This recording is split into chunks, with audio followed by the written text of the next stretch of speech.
Assalamualaikum, apa kabar teman-teman semua? Semoga sehat selalu ya. Nah, pada video kali ini teman-teman ya,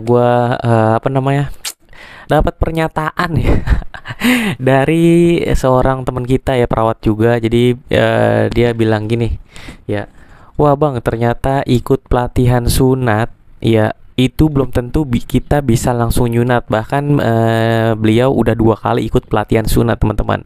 Ya jadi di sini gue mau sharing aja ya teman-teman ya.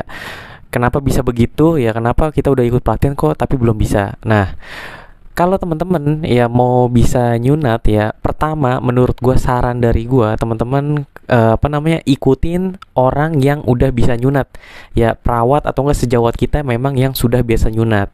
Nah kita ikutin dulu mendingan ya, kita ikutin gimana sih cara nyunat ya. Karena gini teman-teman, kalau teman-teman langsung pelatihan, nah nanti setelah pelatihan pun teman-teman ini butuh mental yang bagus, ya berani nggak untuk nyunat. Tapi kalau teman-teman udah ngeliat, udah sering asistenin, ya biasanya ini akan jauh lebih mudah ya.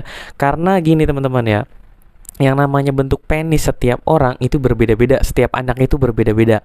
Ya mungkin ada yang kita buka bagus, ada yang kita buka ternyata fimosis, ada perlengketan, ada juga yang penisnya berbentuknya beda, ya kan, kulitnya tebel lah, terus lubangnya segala macem lah, ya ada hipospadia dan lain-lain.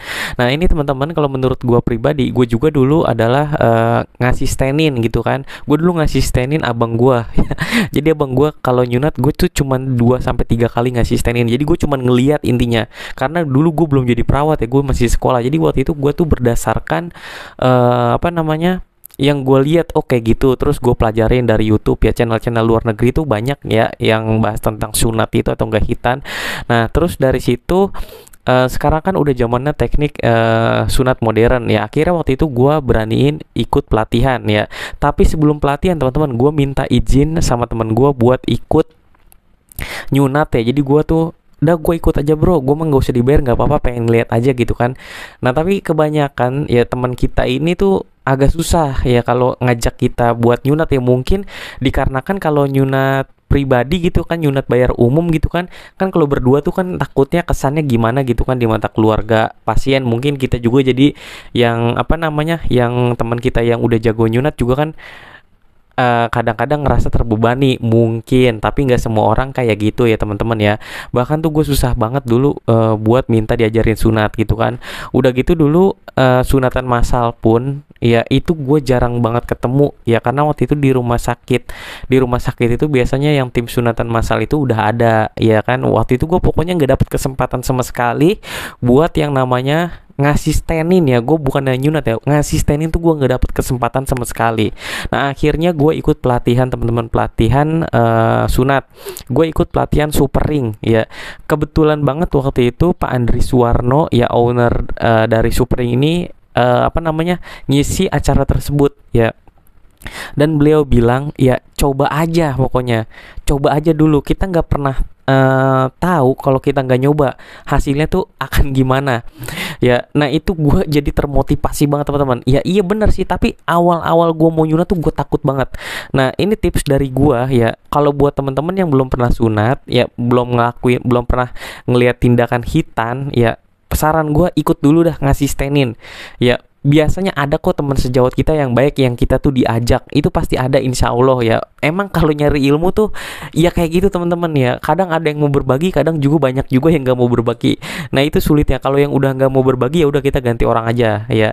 Tapi kalau gue pribadi prinsipnya ya, ilmu itu kan katanya bikin berkah gitu kan ya. Salah satu amalan ilmu yang bermanfaat itu salah satu amalan yang tidak akan terputus walaupun kita meninggal. Makanya tuh gue senang lah kalau bagi cerita-cerita gitu ya, walaupun kadang setiap orang punya pengalaman yang beda-beda. Jadi kadang-kadang pengalaman gue begini, pengalaman dia begini ya. Kadang-kadang dia nggak setuju sama gue, itu nggak masalah, biarin aja gitu kan. Tapi intinya teman-teman ya, kalau mau nyunat intinya asistenin aja dulu, ikut aja buat ngeliat aja dulu dah pokoknya gimana prosesnya.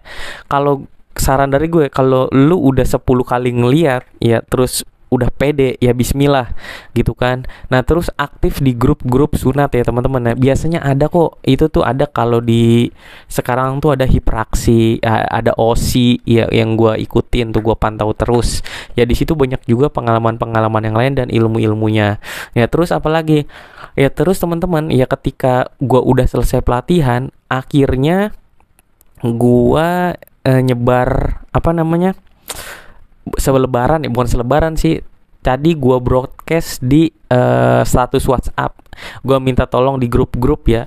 Jadi gue ngadain sunat gratis untuk yatim dan duafa, untuk yatim dan kurang mampu. Dan ajaibnya teman-teman ya, waktu itu karena kebetulan gue banyak nomor orang ya yang ke-save di HP gue, mungkin banyak yang ngelihat. Akhirnya itu ada di daerah Dewi Sartika Depok ya. Itu kalau teman-teman lihat masih ada kok video-videonya yang waktu gue sunat pertama kali tuh. Nah itu gue lakuin gratis teman-teman ya. Awal-awal tuh gue deg-degan banget, serius deg-degan banget pokoknya. Gue datang tuh subuh-subuh ya, jam 5. Gue bilang, sunatnya kapan ya pak? Kata pasiennya kan gitu kan, ngubungin gue ya, umur berapa bu anaknya, yang penting udah berani ya, yang penting anaknya udah berani teman-teman ya. Karena kalau udah manahan anak yang nggak berani disuruh orang tuanya, terus kita juga nyunatnya sendiri, wah ini akan lebih repot. Tapi kalau teman-teman ada sejawat yang emang bisa dampingin ya, minta dampingin aja dulu ya. Tapi kan biasanya kan kalau sunat gratis gitu kan, yang sejawat kita juga kadang-kadang tuh nggak mau ikut gitu kan, karena nggak ada duitnya kadang-kadang ya, tiap orang beda-beda ya. Nah kalau gue dulu bener-bener sendiri ya, jadi yang gue pakai tuh, walaupun gue ikut latihan sunatnya metode super ring, waktu itu gue gunain adalah laser teman-teman ya. Gue pakai cutter, kebetulan gue udah punya ya bekas abang gue jadi udah nggak pernah nyunat lagi kan ya. Jadi gue yang nerusin gitu kan. Apa namanya, gue pakai laser. Jadi gue datang ke rumahnya tuh pagi-pagi. Gue takut kalau jam 7 jam 8-an tuh rame pasiennya teman-teman ya, banyak yang nontonin ya. Pas gue datang untung sesuai target teman-teman.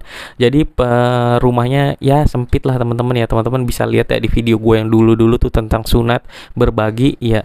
Itu rumahnya ya bisa dikatakan ya pokoknya sesuai target lah ya. Jadi waktu itu gue nyunat pagi-pagi datang, alhamdulillah teman-teman ya, Allah mah emang maha baik gitu kan. Jadi waktu pertama itu gue bius. Nah ngebiusnya di sini teman-teman adalah kunci yang paling pertama teman-teman.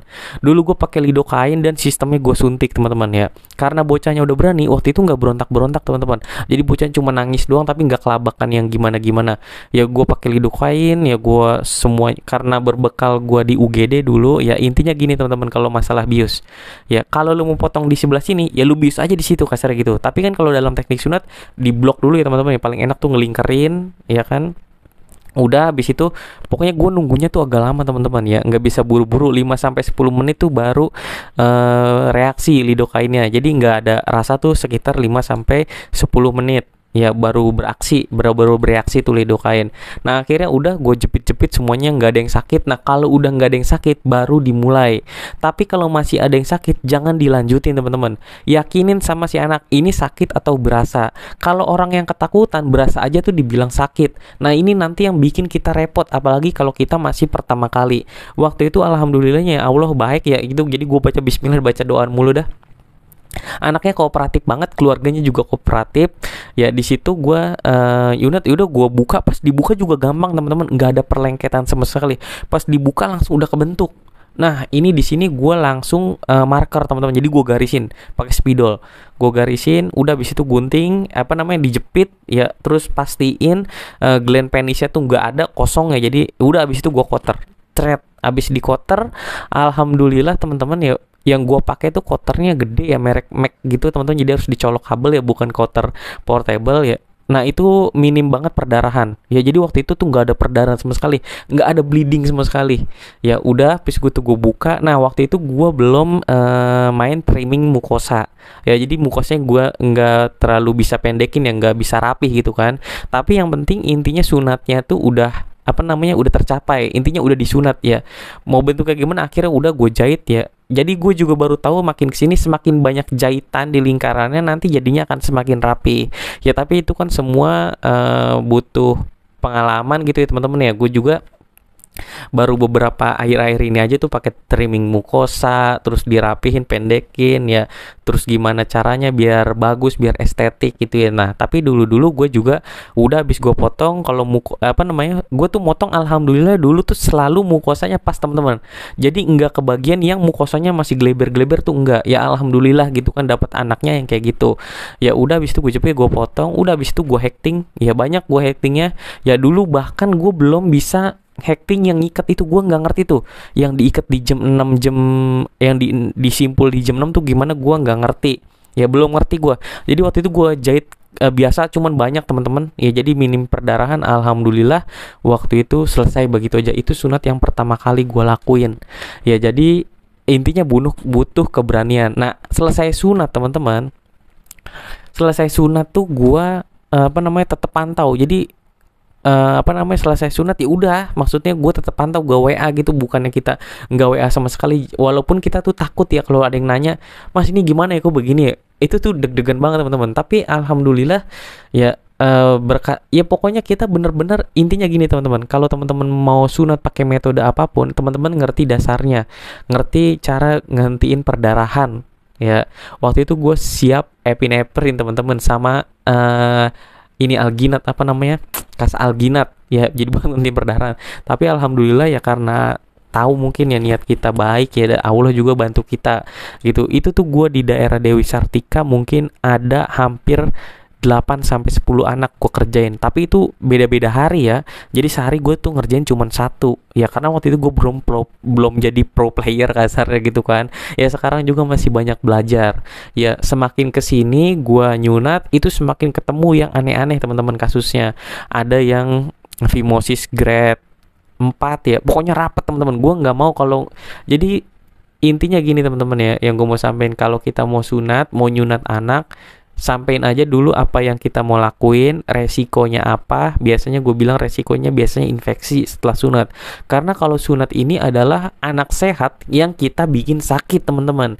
Beda sama orang perawatan luka. Kalau perawatan luka kan udah sakit kita bikin sama sehat gitu kan, sedangkan kalau sunat ini anak sehat kita bikin sakit. Nah disinilah yang jadi yang kita tuh butuh mental buat mengedukasi, dan edukasi kita tuh harus bagus ya, cara kita menyampaikannya tuh harus bagus. Gue juga dulu nggak pandai-pandai banget gitu ya, nggak pinter ngomong ya, sekarang juga masih belajar gitu kan ya. Cuman emang itu harus dilatih. Semakin kita banyak pengetahuan, semakin kita banyak pengalaman, insya Allah apa yang kita sampaikan itu orang jadi gampang ngerti ya. Yang penting abis nyunat tuh jangan ditinggal begitu aja teman-teman ya. Nanti lihat perkembangannya gimana, apakah bagus nanti hasilnya ya. Biasanya nanti sabar aja, kadang-kadang ada tuh yang 3 hari udah main layangan juga ada, gue pernah sunat ya. Jadi macem-macem ya. Intinya gini teman-teman, kalau teman-teman mau bisa nyunat, teman-teman ikut aja orang yang bisa nyunat dulu, jadi asisten, ngeliatin aja, nggak dibayar nggak apa-apa. Memang karena ilmu itu mahal teman-teman ya, kasarnya gue juga dulu sampai mohon-mohon, sampai minta-minta, ngemis-ngemis ilmu gitu kan.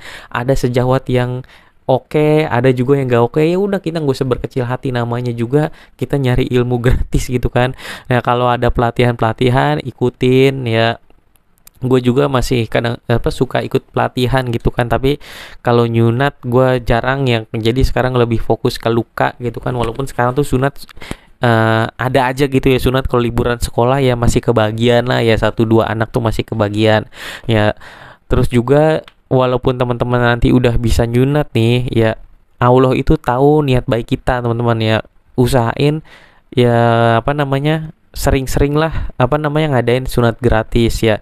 Cukup aja misal sebulan sekali ya, karena kalau gue pribadi gini teman-teman ya, Allah tuh ngasih gue kemampuan buat nyunat gitu kan. Itu masa gua nggak manfaatin sih gitu kan, masa gua nggak bagi-bagi ke orang lain ya kan, siapa tahu ilmunya jadi berkah ya. Makanya gue sekarang tuh ada program ya, sebulan 2 kali sunat gratis untuk yatim, duafa, atau enggak orang atau enggak mualaf ya. Itu gue gratisin ya, sebulan 2 kali gue targetin ya, karena kan terus juga waktunya itu gue yang nentuin. Intinya seperti itu sih teman-teman gitu. Jadi kalau buat yang belajar nyunat, saran gue lu ikut aja dulu orang yang bisa nyunat. Syukur-syukur lu ikut nimbrung magang ya, walaupun malu-malu sedikit ya. Kita kadang-kadang ya gimana ya, pokoknya jangan baperan sih intinya gitu ya. Mungkin itu aja sih teman-teman video kali ini dari gue. Semangat terus ya. Wassalamualaikum warahmatullahi wabarakatuh.